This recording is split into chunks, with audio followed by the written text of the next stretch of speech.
ಅವಕಾಶಗಳಿಂದ ವಂಚಿತರಾಗಬೇಡಿ. ಇದು ಇವತ್ತಿನ ಕಥೆಯ ಶೀರ್ಷಿಕೆ. ಒಬ್ಬ ಮನುಷ್ಯ ಸಮುದ್ರ ತೀರಕ್ಕೆ ಹೋಗಿದ್ದ. ಸ್ನಾನ ಮಾಡಿದ, ತೆರೆಗಳೊಂದಿಗೆ ಆಟವಾಡಿದ. ನಂತರ ಮಧ್ಯಾಹ್ನ ಊಟ ಮಾಡಿ ವಿಶ್ರಾಂತಿಗಾಗಿ ಸ್ಥಳ ಹುಡುಕಾಡಿದ.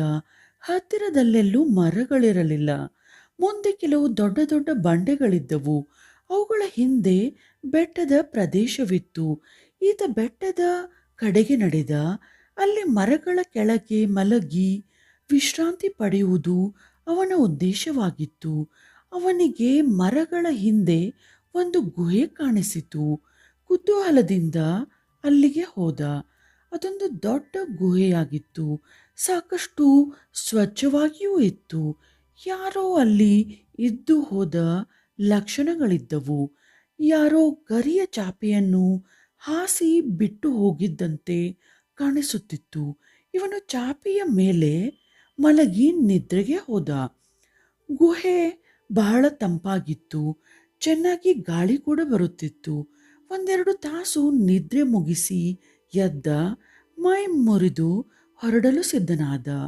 ಹೊರಡುವ ಮುನ್ನ ಗುಹೆಯ ಮೂಲೆಯಲ್ಲಿದ್ದ ಒಂದು ಬಟ್ಟೆಯ ಚೀಲವನ್ನು ಗಮನಿಸಿದ. ಅದನ್ನೆತ್ತಿಕೊಂಡು ನೋಡಿದ. ಅದರಲ್ಲಿ ನೂರಾರು ಮಣ್ಣಿನ ಉಂಡೆಗಳು ಕಂಡವು. ಪ್ರತಿಯೊಂದು ಸುಮಾರು ಟೆನ್ನಿಸ್ ಚೆಂಡಿನಷ್ಟು ದೊಡ್ಡದಾಗಿತ್ತು. ಬಹುಶಃ ಈ ಗುಹೆಯಲ್ಲಿ ಯಾರೋ ಕೆಲವರು ಮಕ್ಕಳನ್ನು ಕರೆದುಕೊಂಡು ಬಂದು ಉಳಿದಿರಬಹುದು. ಆಗ ಮಕ್ಕಳು ಈ ಮಣ್ಣಿನ ಉಂಡೆಗಳನ್ನು ಮಾಡಿ ಇಟ್ಟಿರಬಹುದೆಂದು ಊಹಿಸಿಕೊಂಡ. ಇದಾದ ನಂತರ ಚೀಲವನ್ನು ಹೆಗಲಿಗೇರಿಸಿಕೊಂಡು ಮತ್ತೆ ಸಮುದ್ರದೆಡೆಗೆ ಹೊರಟ. ತೀರದಲ್ಲಿ ನೀರಿನ ಅಲೆಗಳ ಪಕ್ಕದಲ್ಲೇ ನಡೆಯುತ್ತಿದ್ದ.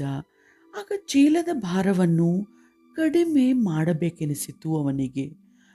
ಒಂದು ಉಂಡೆಯನ್ನು ತೆಗೆದು ಶಕ್ತಿ ಪ್ರಯೋಗಿಸಿ ಎಷ್ಟು ದೂರ ಸಾಧ್ಯವೋ ಅಷ್ಟು ದೂರ ನೀರಿನಲ್ಲಿ ಎಸೆದು ಬಿಟ್ಟ. ನಂತರ ಸ್ವಲ್ಪ ದೂರ ನಡೆದು ಮತ್ತೊಂದು ಉಂಡೆಯನ್ನು ಎಸೆದ. ಅವನಿಗೆ ಅದೊಂದು ಬಗೆಯ ಆಟವೇ ಆಗಿ ಹೋಯಿತು. ಕೆಲ ಸಮಯದ ನಂತರ ಆತ ಹತ್ತಿರದ ಕಲ್ಲು ಬಂಡೆಯೊಂದನ್ನು ಏರಿ ನಿಂತ. ಅಲ್ಲಿಂದಲೂ ಒಂದೆರಡು ಉಂಡೆಗಳನ್ನು ನೀರಿಗೆಸೆದ. ಇನ್ನು 3-4 ಉಂಡೆಗಳು ಉಳಿದಿದ್ದವು. ಮತ್ತೊಂದನ್ನು ತೆಗೆದು ಎಸೆಯುವುದಕ್ಕೆ ಹೋದಾಗ ಕಾಲು ಜಾರಿತು. ಕೈಯಲ್ಲಿದ್ದ ಉಂಡೆ ಬಂಡೆಯ ಮೇಲೆ ಬಿದ್ದು ಒಡೆದು ಹೋಯಿತು. ಒಳಗಿನಿಂದ ಫಳ್ಳೆಂದು ಬೆಳಕು ಮಿಂಚಿತು. ಏನದು ಎಂದು ಬಗ್ಗಿ ನೋಡಿ ತೆಗೆದುಕೊಂಡ.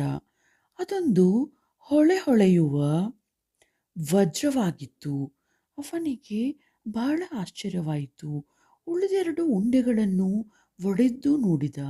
ಅವುಗಳಲ್ಲಿಯೂ ಒಂದೊಂದು ವಜ್ರವಿತ್ತು. ಅವುಗಳನ್ನು ಕಂಡು ಅವನಿಗೆ ಸಂತೋಷವಾಗಲಿಲ್ಲ. ಬದಲಿಗೆ ಅಳು ಬಂತು. ಕೆಳಗೆ ಕುಳಿತು ಬಿಕ್ಕಳಿಸಿ ಅತ್ತ. ಅವನ ಚೀಲದಲ್ಲಿ ನೂರಾರು ಮಣ್ಣಿನ ಉಂಡೆಗಳಲ್ಲಿ ವಜ್ರಗಳು ಕುಳಿತಿದ್ದವು. ಅವುಗಳ ಬೆಲೆ ಅರಿಯದೆ ಅವುಗಳನ್ನು ಕೇವಲ ಮಣ್ಣಿನ ಉಂಡೆಗಳೆಂದು ತಿಳಿದು ನೀರಿಗೆ ಎಸೆದು ಬಿಟ್ಟ. ಅವುಗಳ ಬೆಲೆ ಮೊದಲೇ ತಿಳಿದಿದ್ದರೆ ಆತ ಭಾರಿ ಶ್ರೀಮಂತನಾಗಿ ಬಿಡುತ್ತಿದ್ದ.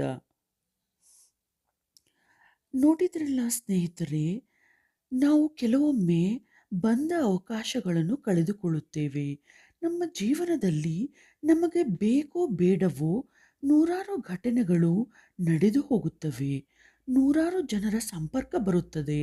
ಅವು ಪ್ರತಿಯೊಂದು ಮಣ್ಣಿನ ಉಂಡೆಗಳಿದ್ದಂತೆ. ಅವುಗಳನ್ನು ಹತ್ತಿರದಿಂದ ಗಮನಿಸದಿದ್ದರೆ, ಪ್ರೀತಿಯಿಂದ ತಟ್ಟದಿದ್ದರೆ ಒಳಗಿನ ವಜ್ರ ಕಾಣಲಿಕ್ಕಿಲ್ಲ. ಅವನ್ನು ನಾವು ಮರೆತು ಬಿಡುತ್ತೇವೆ. ಒಳಗಿನ ವಜ್ರವನ್ನು ಕಾಣುವ ಅವಕಾಶದಿಂದ ವಂಚಿತರಾಗುತ್ತೇವೆ. ನಮ್ಮ ಸಂಪರ್ಕಕ್ಕೆ ಬಂದ ಪ್ರತಿ ವ್ಯಕ್ತಿಯು ಒಂದು ವಜ್ರವೆಂಬಂತೆ ಭಾವಿಸಿ ನಡೆದರೆ ಬರೀ ತಪ್ಪುಗಳನ್ನೇ ಕಾಣುವುದು ತಪ್ಪಿಹೋಗಿ ಎಲ್ಲರಲ್ಲೂ ಒಳ್ಳೆಯದನ್ನು ಕಾಣುವ ಮನೋಭಾವ ಬೆಳೆಯುತ್ತದೆ ಅಲ್ಲವೇ? ನಮಸ್ತೆ ಸ್ನೇಹಿತರೆ, ಧನ್ಯವಾದಗಳು.